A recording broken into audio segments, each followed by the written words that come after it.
class that's meant to work for those that don't work. Yeah. And those that don't work are usually second and third generation. They're born into it. The reason why is those people own things and they pass it. Yeah. So what they do is they give another class, the working class, distractions, make them hate each other, make them want to do sports and only know how to do like what's a lotto. Like we're only programmed to say the only way we could get out of a social class to be workers is to be athletes or to be entertainers. And that slot is like lotto. But even in school, they distract you and say, here's every team that can go professional. But there's no like political team. They never show you how to be a politician or how to change a law, or they have singing class and all this other everything to distract you. Yeah. So, and that's lotto to win at that level. Right. So that means everyone that's trained their whole life to get there, which is 90% of the world, which is the working class, only 1% gets there. And that person that was an entertainer or is they get into the 1%. But only if they sell out and distract everyone else that they were a part of that helped them get where they got to go. And I'm just not down for that pattern. And it's strategic. It's not like, like the way nerds, people that aren't strong, control. People that are strong be like, whatever, like, jump in front of me, I fight. But people that are weak, they have to be strategic about how they control.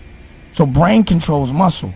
And that's what's been happening. We've been controlled. We've been programmed to hate each other, kill each other, be happy to have a job, happy to work for someone else, and only happy to be able to take care of yourself. So everybody comes from a place of self-preservation. Everyone's always worried about themselves.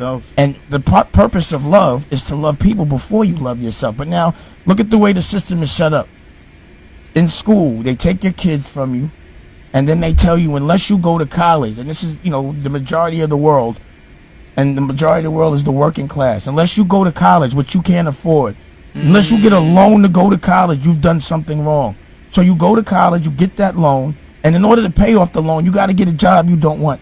And you still desperate. And in order to buy that house, because you paid that loan, you ain't got no cash. Now you got to get another loan to get the house. Yep. And so you always have to be working from backwards. You always have to be worried about yourself.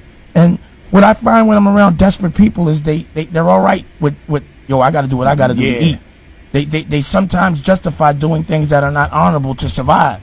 So, everyone's always in a place of fear, a place of backpedaling, and self-preservation, and that's the problem. The test is to love others before you love yourself, and that's what a real boss does. The test is to think about the future, not the present. Your present is only dictated by what you did in your past. So you got to start planning. It's chess, not checkers. Yeah. And that's really what